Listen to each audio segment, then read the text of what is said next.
Assalamualaikum warahmatullahi wabarakatuh. Bismillah, alhamdulillah, wassalatu wassalamu ala rasulillah wa ala alihi wa sahbihi wa mawala. La hawla wa la quwata illa billah. Rabbi syrah li sadri wa yassir li amri wahlul 'uqdatam min lisani yafqahu qawli ya fattahu ya alim iftah lana futuhal arifin. Oke, pada kesempatan yang baik ini, pertemuan ke-11 akan membahas terkait keterampilan bertanya lanjut.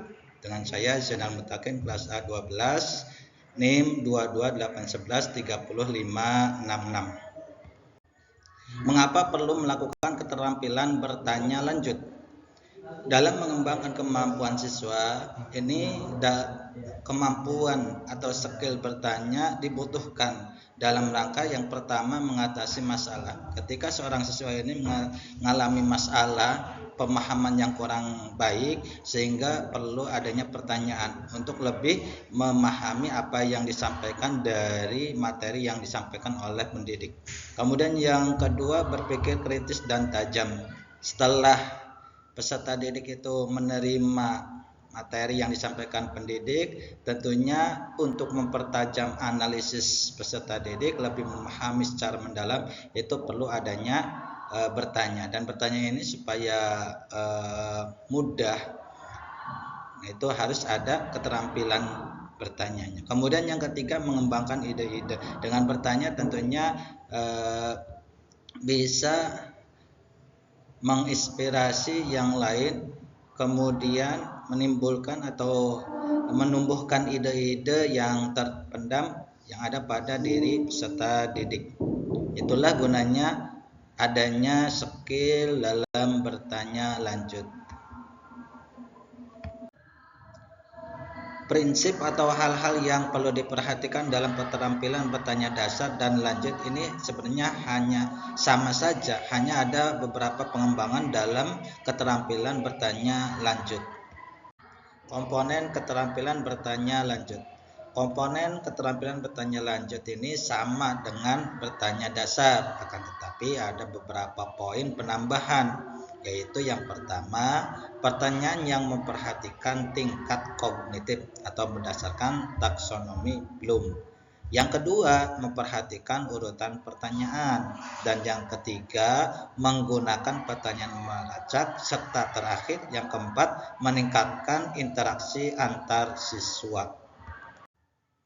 Pertanyaan yang memperhatikan tingkat kognitif atau berdasarkan taksonomi Bloom ini perlu diperhatikan. Yang pertama, tujuannya yaitu untuk mengingat atau remember knowledge. Kedua, memahami. Yang ketiga, menerapkan. Yang keempat, menganalisis. Yang kelima, mensintesis. Dan yang terakhir, mengevaluasi. Pertanyaan yang memperhatikan tingkat kognitif ini yang pertama untuk mengingat.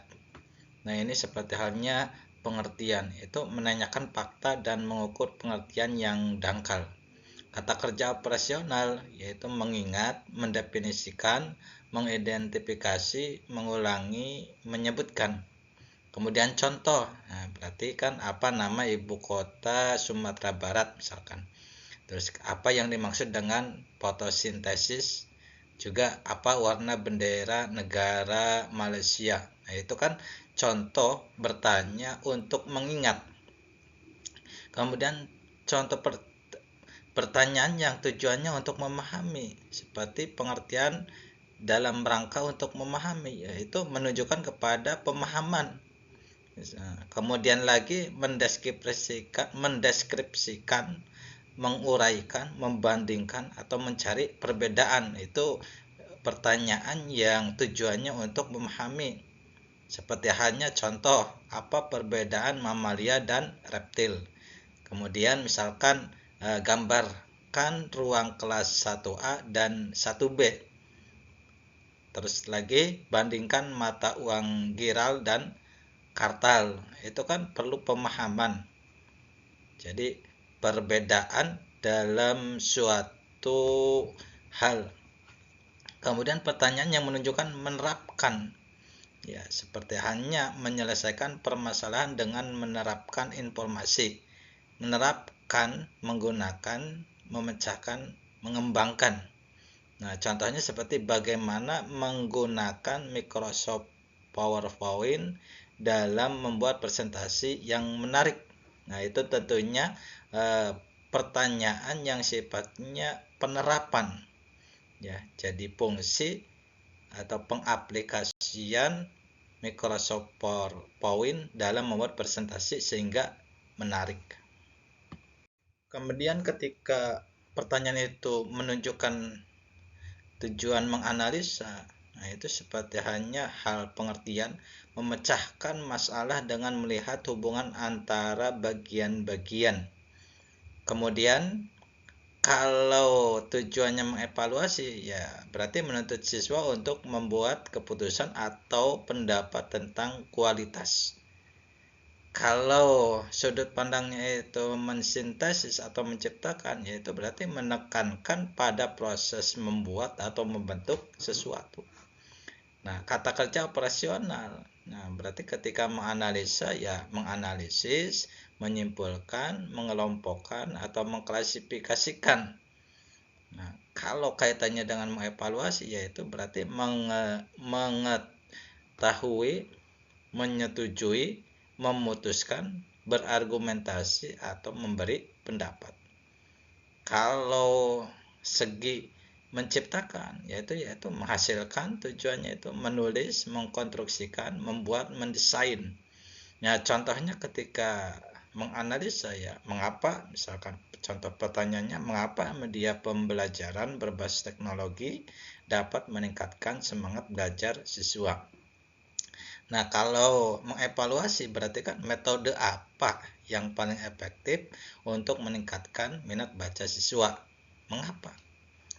Nah, kemudian kalau mensintesis atau menciptakan, berarti kan buatlah poster, contohnya nih ya, buatlah poster yang mencerminkan upaya untuk menjaga lingkungan.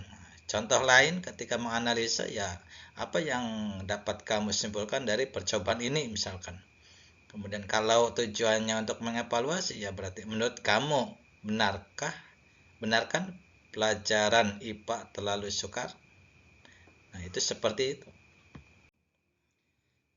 Dalam proses bertanya itu perlu memperhatikan HOTS dan LOTS.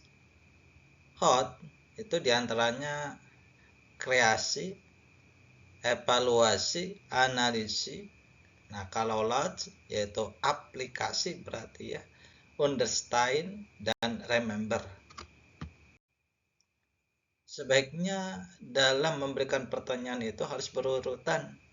Itu mulai dari kreasi, evaluasi, analisis, aplikasi, understand dan remember. Nah, itu supaya nanti pertanyaan itu lebih terarah. Adapun pertanyaan melacak ini ada beberapa tujuan. Yang pertama tujuannya untuk mengklarifikasi. Yang kedua meminta siswa memberikan alasan. Yang ketiga meminta siswa kesepakatan pandangan. Yang kelima meminta siswa ketepatan jawaban. Yang kelima meminta siswa jawaban yang relevan. Yang keenam meminta siswa untuk memberikan contoh. Dan yang ketujuh meminta siswa jawaban yang kompleks. Nah, itu perlu pertanyaan yang sifatnya melacak. Kemampuan bertanya ini dalam rangka meningkatkan interaksi antar siswa, meminimalisir peran guru, namun menekankan pada interaksi antar siswa. Sehingga ketika adanya pertanyaan ini membangkitkan motivasi belajar peserta didik untuk selalu menggali pengetahuannya, selalu bertanya apa yang mereka dapat dari guru, sehingga apa yang mereka dapatkan itu pemahaman yang lebih mendalam dari materi yang diajarkan.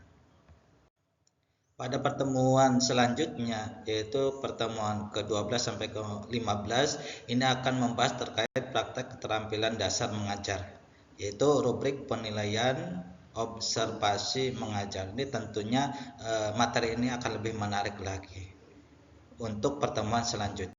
Demikian materi dalam pertemuan ke-11 ini.